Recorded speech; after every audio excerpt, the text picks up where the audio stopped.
ਦਰਸ਼ਕੋ break ਤੋਂ ਬਾਅਦ ਤੁਹਾਡਾ ਸਭ ਦਾ ਭਰਪੂਰ ਸਵਾਗਤ ਹੈ। ਸੋ ਥਰਡ ਵਾਲੇ ਸੈਗਮੈਂਟ ਦੇ ਵਿੱਚ ਆਪਾਂ ਗੱਲਬਾਤ ਕਰਨ ਜਾ ਰਹੇ ਹਾਂ ਕਿ ਕਿਸ ਤਰ੍ਹਾਂ ਜੋ ਭਾਰਤ ਵੱਲੋਂ ਗਵਾਂਢੀ ਦੇਸ਼ਾਂ ਜਿਵੇਂ ਕਿ ਬੰਗਲਾਦੇਸ਼, ਨੇਪਾਲ ਅਤੇ ਸ਼੍ਰੀਲੰਕਾ ਨਾਲ ਕੀਤੇ ਗਏ ਮਾੜੇ ਵਰਤਾਅ ਕਰਕੇ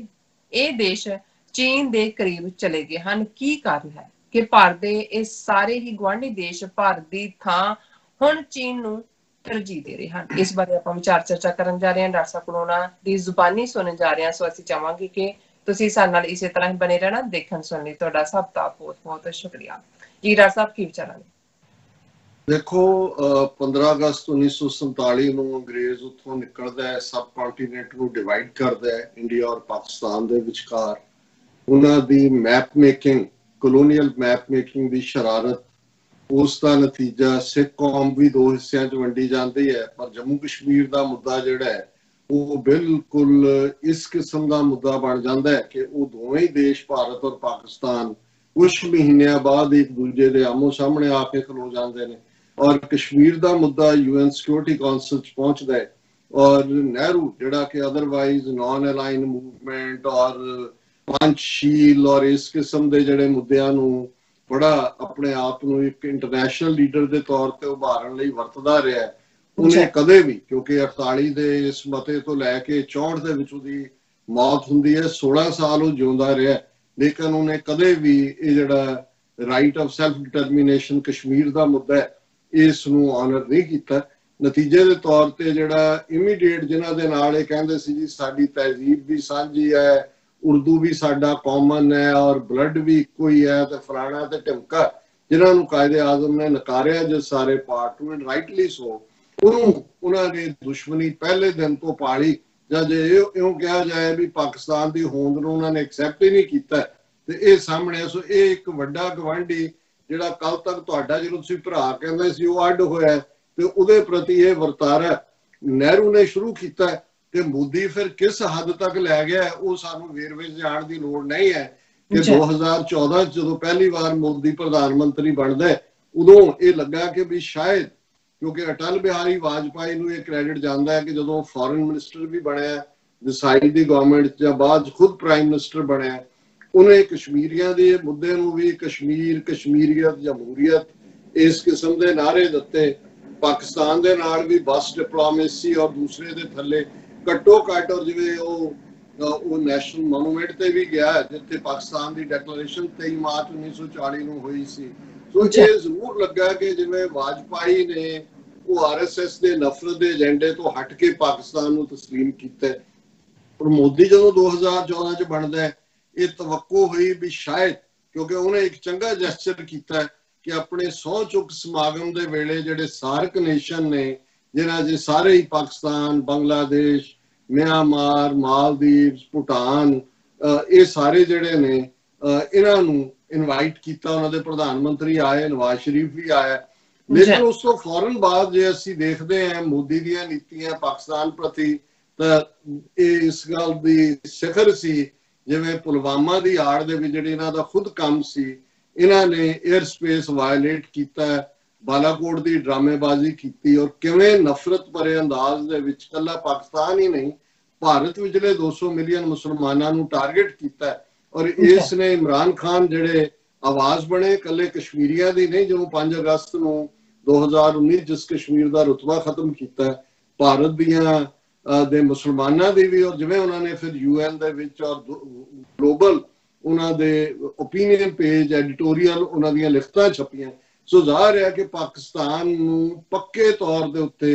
ਇਹਨਾਂ ਨੇ ਦੁਸ਼ਮਣ ਬਣਾਇਆ। ਸ਼੍ਰੀਲੰਕਾ ਦੇ ਹਵਾਲੇ ਨਾਲ ਅਸੀਂ ਦੇਖਦੇ ਹਾਂ ਉਹ ਨੀਤੀ ਵੀ ਇੰਦਰਾ ਗਾਂਧੀ ਦੀ, ਕਿਵੇਂ ਲਿਬਰੇਸ਼ਨ ਟਾਈਗਰਸ ਆਫ ਤੈਮਲ ਐਲਮ ਲਿਟੇ ਖੜਾ ਕੀਤਾ। ਔਰ ਇਸ ਸਾਰੇ ਤੋਂ ਬਾਅਦ ਜੇ ਮੌਕਾ ਵੀ ਬਣਿਆ ਇੱਕ ਸਟੇਜ ਤੇ ਭਾਰਤ ਦੇ ਕੋਲ, ਪਰ ਇਹਨੇ ਜਿਸ ਕਿਸਮ ਦੀ ਨੀਤੀ ਅਪਣਾਈ, ਜ਼ਾਹਿਰ ਹੈ ਪਾਕਿਸਤਾਨ ਚੀਨ ਰਿਲੇਸ਼ਨਸ਼ਿਪ ਤਾਂ 47 ਤੋਂ ਬਾਅਦ ਹੀ ਭਾਰਤ ਦੇ ਨਾਲ ਉਸ ਕਿਸਮ ਦੇ ਨਾਤਿਆਂ ਦੀ ਬਦੌਲਤ ਵੀ ਸੀ ਕਿ ਜੋ ਪਾਕਿਸਤਾਨ ਪ੍ਰਤੀ ਰੱਖਦੇ ਸੀ, ਤੇ ਜੋ ਹਸਟਿਲਿਟੀ ਭਾਰਤ ਦੀ ਵੱਧਦੀ ਗਈ, ਪਾਕਿਸਤਾਨ ਚੀਨ ਦੀ ਗੁਰਬਤ ਵੱਧਦੀ ਗਈ। ਸ਼੍ਰੀਲੰਕਾ ਵੀ ਇਵੈਂਚੁਅਲੀ ਜਿਹੜੀ ਉਹਨਾਂ ਨੂੰ ਵੀ ਨਜ਼ਰ ਆਇਆ ਵੀ ਇਹਨਾਂ ਨੇ ਕਿਵੇਂ ਸਿਵਲ ਵਾਰ ਕਰਵਾਈ ਹੈ, ਫਿਰ IPKF ਦੇ ਥੱਲੇ ਸ਼੍ਰੀਲੰਕਾ ਤੇ ਵੀ ਇਹਨਾਂ ਦੀ ਕਬਜ਼ਾ ਕਰਨ ਦੀ ਨੀਤੀ ਸੀ, ਔਰ ਕਿਵੇਂ ਉੱਥੋਂ ਜੁੱਤੀਆਂ ਖਾ ਕੇ ਇਹਨਾਂ ਦੀ ਇੰਡੀਅਨ ਪੀਸ ਕੀਪਿੰਗ ਫੋਰਸ ਨਿਕਲੀ ਉਹ ਵੀ ਹੁਣ ਬੰਗਲਾਦੇਸ਼ ਤੇ ਇਹਨਾਂ ਦਾ ਦਾਵਾ ਸੀ ਕਿ ਜੀ ਅਸੀਂ ਬਣਾ ਕੇ ਦਿੱਤਾ ਦੂਜਾ, ਪਰ ਜੋ ਇਹਨਾਂ ਦੀਆਂ ਨੀਤੀਆਂ ਮੋਦੀ ਸਰਕਾਰ ਦੀ ਸਿਟੀਜ਼ਨਸ਼ਿਪ ਅਮੈਂਡਮੈਂਟ ਐਕਟ ਦੇ ਥੱਲੇ ਜਾਂ ਬੰਗਾਲੀਆਂ ਦੇ ਪ੍ਰਤੀ ਨਫ਼ਰਤ ਦੀ ਲਾਈਨ, ਉਹਦਾ ਨਤੀਜਾ ਹੈ ਕਿ ਹੁਣ ਈਵਨ ਸ਼ੇਖ ਹਸੀਨਾ ਵਰਗੀ ਜਿਹੜੀ ਉਸੇ ਮੁਜੀਬੁਰ ਰਹਿਮਾਨ ਦੀ ਜਿਹੜਾ ਇਹਨਾਂ ਦਾ ਪਪੜ ਸੀ ਉਹਦੀ ਡਾਟਰ ਹੈ, 2 ਟਰਮਸ ਉਹ ਬਣ ਚੁੱਕੀ ਹੈ, ਹੁਣ ਵੀ ਰਾਹ ਦੀ ਉੱਥੇ ਲਗਾਤਾਰ ਪ੍ਰੈਜ਼ੈਂਸ ਹੈ, ਬਟ ਵਿਦਨ ਕੰਟਰੀ ਉਹ ਮਾਹੌਲ ਬਣ ਗਿਆ। ਰੋਹਿੰਗਿਆ ਮੁਸਲਮਾਨਾਂ ਦੇ ਮੁੱਦੇ ਤੇ ਵੀ ਅਸੀਂ ਗੱਲ ਕੀਤੀ ਕਿ ਲੋਕਾਂ ਦੇ ਵਿੱਚ ਵੀ ਉਹਨੂੰ ਲੱਗਦਾ ਹੈ, ਹੁਣ ਇਹਨੂੰ ਸ਼ੇਖ ਹਸੀਨਾ ਨੂੰ ਵੀ ਲੱਗਣ ਲੱਗ ਗਿਆ ਕਿ ਵੀ ਨਹੀਂ ਇਹ ਸਾਡੇ ਮਿੱਤ ਨਹੀਂ ਨੇ। ਔਰ ਜਿਵੇਂ ਚਾਈਨਾ ਨੇ ਆਊਟਰੀਚ ਕੀਤਾ श्रीलंका ਨੂੰ ਵੀ, ਬੰਗਲਾਦੇਸ਼ ਨੂੰ ਵੀ, ਮਿਆਂਮਾਰ ਨੂੰ ਵੀ, और 2 दिन ਪਹਿਲਾਂ ਜਿਵੇਂ ਉਹਨਾਂ ਨੇ ਸਾਰੀ ਟੈਰਿਫ ਜੋ ਵੀ ਹੈ ਉੱਥੋਂ ਆਉਣ ਵਾਲੀਆਂ ਚੀਜ਼ਾਂ ਉਹ ਖਤਮ ਕੀਤੀ ਹੈ, ਉਹਦੇ ਥੱਲੇ ਉਹਨਾਂ ਨੇ ਬੰਗਲਾਦੇਸ਼ ਵੀ ਅਲਟੀਮੇਟਲੀ ਪਹਿਲਾਂ ਹੀ ਉਹਨਾਂ ਨੇ वन बेल्ट वन रोड ਜਿਹੜਾ ਸਿਲਕ ਰੋਡ ਇਨੀਸ਼ੀਏਟਿਵ ਉਹਦੀ ਹਮਾਇਤ ਕੀਤੀ ਸੀ, ਉਹ ਵੀ ਹੱਥੋਂ ਗਿਆ। ਫਿਰ ਅਸੀਂ ਦੇਖਦੇ ਹਾਂ ਨੇਪਾਲ, ਉਸ ਦਾ ਜ਼ਿਕਰ ਅਸੀਂ ਕਰਦੇ ਰਹੇ ਕਿ ਕਿਵੇਂ ਇਹ ਪਸ਼ੂਪਤੀ ਮੰਦਰ ਚ ਵੀ ਗਿਆ ਪੂਜਾ ਲਈ, ਰੋਟੀ ਬੇਟੀ ਦੀ ਸਾਂਝ ਵੀ, ਪਰ ਜਦੋਂ ਉਹਨਾਂ ਨੇ ਆਪਣਾ ਕਨਸਟੀਟਿਊਸ਼ਨ ਬਣਾਉਣਾ ਚਾਹਿਆ ਤੇ ਇਹਨਾਂ ਨੇ ਜਿਹੜੇ ਮਦੇਸੀ ਜਿਹੜੇ ਇਹਨਾਂ ਦੇ ਬਿਹਾਰ, ਉੱਤਰਾਖੰਡ ਔਰ ਯੂਪੀ ਦੇ ਜਿਹੜੇ ਦੇਸੀ ਲੋਕ ਜਿਹੜੇ 6 ਜ਼ਿਲ੍ਹੇ ਨੇਪਾਲ ਚ ਨੇ ਉਹਨਾਂ ਰਾਹੀਂ ਉਹਨੂੰ ਰੋਕਣਾ ਚਾਹਿਆ। ਜਦੋਂ ਨੇਪਾਲ ਹਕੂਮਤ ਅੱਗੇ ਵਧੀ ਉਹਨਾਂ ਨੇ ਬਲੌਕੇਟ ਕਰ ਦਿੱਤਾ ਉੱਥੇ, ਔਰ ਕਿੰਨਾ ਬੁਰਾ ਹਾਲ ਹੋਇਆ, ਕਿੰਨੇ ਬੱਚੇ ਮਰ ਗਏ ਦਵਾਈ ਖੋਣੋਂ, ਗੈਸ ਸਿਲੰਡਰ ਦੀ 6-6 ਗੁਣਾ ਕੀਮਤ ਹੋਈ, ਦਵਾਈਆਂ 4-4 ਗੁਣਾ। ਉਹ ਨੇਪਾਲੀਆਂ ਨੇ ਮਾਫ ਨਹੀਂ ਕੀਤਾ। ਅੱਜ ਨਤੀਜਾ ਇਹ ਹੈ ਕਿ ਨੇਪਾਲ ਨੇ ਆਪਣਾ ਨਕਸ਼ਾ ਵੀ ਜਾਰੀ ਕਰਕੇ 3 ਇਲਾਕੇ ਭਾਰਤ ਦੇ ਆਪਣੇ ਹੀ ਦਿਖਾਏ ਨੇ ਤੇ ਫੌਜ ਵੀ ਲਿਆ ਕੇ ਉਹਨਾਂ ਨੇ ਬਾਰਡਰ ਤੇ ਖੜੀ ਕਰ ਦਿੱਤੀ ਹੈ। ਇਹ ਨੇਪਾਲ ਦੇ ਨਾਲ ਹੈ। ਭੂਟਾਨ ਇਸ ਵੇਲੇ ਇੱਕੋ ਇੱਕ ਹੈ, ਉਹ ਵੀ ਉਹਨਾਂ ਨੇ ਦੇਖ ਲਿਆ ਡੋਕਲਾਮ ਦੇ ਮੁੱਦੇ ਤੇ ਵੀ ਭਾਰਤ ਦੇ ਪੱਲੇ ਕੁਝ ਨਹੀਂ ਹੈ, ਚੀਨ ਉੱਥੇ ਬੈਠ ਗਿਆ ਆ ਕੇ। ਔਰ ਅਲਟੀਮੇਟਲੀ ਤੁਸੀਂ ਬਾਕੀ ਕਿਹੜਾ ਦੇਸ਼ ਹੈ, ਸ੍ਰੀਲੰਕਾ ਹੈ, ਨੇਪਾਲ ਹੈ, ਭੂਟਾਨ ਹੈ, ਮਾਲਦੀਵਸ ਬੇਸ਼ੱਕ ਰਾਹ ਨੇ ਉੱਥੇ ਕੂ ਕਰਾ ਕੇ ਹੁਣ ਆਪਣਾ ਬੰਦਾ ਲਿਆ ਕੇ ਖੜਾ ਕੀਤਾ ਹੈ, ਲੇਕਿਨ ਮਾਲਦੀਵਸ ਨੇ ਵੀ one belt one road initiative ਦੀ ਹਮਾਇਤ ਕੀਤੀ ਹੈ। ਹੁਣ ਇਸ ਸਾਰੇ ਦੇ ਉੱਤੇ ਜਿਹੜੀ ਗੱਲ ਅੱਜ ਈਵਨ ਜਿਹੜੀ ਇਹਨਾਂ ਦੀ ਇੱਕ ਫੋਰਨ ਪਾਲਿਸੀ ਮੈਗਜ਼ੀਨ ਹੈ ਉਹਨਾਂ ਦੇ ਵਿੱਚ ਇੱਕ ਪ੍ਰੋਮੀਨੈਂਟਲੀ ਆਰਟੀਕਲ ਜਿਹਨੂੰ ਲਿਖਣ ਵਾਲਾ ਵੀ ਇੱਕ ਬੰਗਾਲੀ ਹਿੰਦੂ ਹੈ, ਸੁਮੀਤ ਗੈਂਗੁਲੀ, ਔਰ ਉਹਨੇ ਕਿਹਾ ਕਿ India is paying the price for neglecting its neighbours. ਔਰ ਉਹਨਾਂ ਕਿਹਾ ਉਹਦੇ ਸਾਰੇ ਮੁਲਕ ਜਿਹੜੇ ਨੇ ਬੰਗਲਾਦੇਸ਼, ਨੇਪਾਲ, ਸ੍ਰੀਲੰਕਾ, और उन्होंने कहा कि China is taking advantage of his failure to do so, कि ਉਹ ਤਾਂ ਉਹਨਾਂ ਨੇ ਆਪਣਾ ਦੋਸਤਾਨਾ ਸਬੰਧ ਨਹੀਂ ਰੱਖਿਆ ਉਹਦੇ ਨਾਲ, ਇਹਨਾਂ ਗਵਾਂਢੀਆਂ ਦੇ ਨਾਲ। ਤੇ ਹੁਣ ਨਤੀਜਾ ਇਹ ਹੈ ਵੀ ਇਹ ਸਾਰੇ ਹੀ ਦੇਸ਼, ਔਰ ਜਿਹੜਾ ਚਾਈਨਾ ਦਾ ਜਿਵੇਂ ਮੈਂ ਪਹਿਲਾਂ ਵੀ ਕਿਹਾ ਕਿ ਉਹਨਾਂ ਦਾ ਮਾਸਟਰ ਸਟ੍ਰੋਕ ਸੀ, ਔਰ ਉਹਨਾਂ ਨੇ ਜੋ ਕੁਝ ਭਾਰਤ ਨੇ ਕਸ਼ਮੀਰ ਦੇ ਵਿੱਚ ਕੀਤਾ ਲਗਾਤਾਰਤਾ ਨਾਲ ਕਰ ਰਹੇ ਨੇ। ਇਹ ਵੀ ਆਵਾਜ਼ ਜਿਹੜੇ ਸਮਝਦੇ ਸੀ ਕਿ ਜੀ ਦੇਖੋ ਅਮਰੀਕਾ ਸਾਡੇ ਨਾਲ ਸੀ, ਅਸੀਂ ਗੁਪਚੁਪ ਕਰ ਲਿਆ, ਨਹੀਂ, ਇਹ ਜੋ ਕੁਝ ਵੀ ਅੱਜ ਲਦਾਖ ਫਲੇਅਰ ਅਪ ਹੋਣਾ ਹੈ, ਚਾਈਨਾ ਦਾ ਖੁੱਲ ਕੇ ਆਣਾ ਹੈ, ਔਰ ਈਵਨ ਗਵਾਂਢੀਆਂ ਨੂੰ ਵੀ ਲੱਗਣ ਲੱਗ ਗਿਆ ਵੀ ਨਹੀਂ ਇਹ ਕਿਸੇ ਕੰਮ ਦੇ ਨਹੀਂ ਨੇ। ਔਰ ਜਿਹੜਾ ਮੁੱਦਾ ਇਹ ਸਮਝਦੇ ਸੀ ਕਿ ਡੈਡ ਹੋ ਗਿਆ, ਅੱਜ ਹੀ ਮੈਂ ਜਦੋਂ ਗੱਲਬਾਤ ਕਰ ਰਿਹਾ ਖਬਰ ਹੈ ਕਿ ਇੰਗਲੈਂਡ ਦੀ member parliament Debbie Abraham seeks United Nations Security Council meeting on Kashmir to avert global disaster। ਉਹਨੇ ਇੱਕ ਬਿਆਨ ਦੇ ਵਿੱਚ ਇਹ ਕਿਹਾ, ਇਹ all party parliamentary Kashmir group ਦੀ ਚੇਅਰਮੈਨ ਹੈ, ਔਰ ਉਹਨੇ ਬ੍ਰਿਟਿਸ਼ ਪਾਰਲੀਮੈਂਟ ਨੂੰ ਕਿਹਾ ਔਰ ਆਪਣੀ ਹਕੂਮਤ ਨੂੰ ਕਿਹਾ ਕਿ ਅਪਰੋਚ ਕਰੋ, UN ਸਿਕਿਉਰਿਟੀ ਕਾਉਂਸਲ ਦੀ ਮੀਟਿੰਗ ਸੱਦੋ ਕਸ਼ਮੀਰ ਤੇ, ਤਾਂ ਕਿ ਜਿਹੜਾ ਗਲੋਬਲ ਡਿਜ਼ਾਸਟਰ ਹੈ ਉਸ ਨੂੰ ਅਵਰਟ ਕੀਤਾ ਜਾ ਸਕੇ। ਉਹਨਾਂ ਨੇ ਕਿਹਾ ਵੀ ਇਹ ਕਸ਼ਮੀਰ ਦੀ ਪਾਲਿਸੀ ਹੈ ਔਰ ਇਹਦੇ ਵਿੱਚ complacency of international community as a whole contributed to the crisis unfolding at the line of actual control in Ladakh occupied Jammu and Kashmir के। जे इंटरनेशनल कम्युनिटी चुप ना रहिंदी, कंप्लेसेंट ना हुंदी इंडिया दे नाल, ते इस वेले लद्दाख क्राइसिस भी ना हुंदा जिथे कि उन्हें कहा कि she said Indian and Chinese armies are toe to toe and there has been maximum standoff between Pakistan and India since last August। I do not need to remind anybody that these three are nuclear powers। तीन nuclear power China, Pakistan और ਜਿਹੜਾ India ਹੈ nuclear powers ਨੇ। ਔਰ ਇਸ ਵੇਲੇ ਜੋ ਹਾਲਾਤ ਬਣ ਗਏ ਨੇ ਇਹਦੀਆਂ ਜੜ੍ਹਾਂ ਉਹ ਕਸ਼ਮੀਰ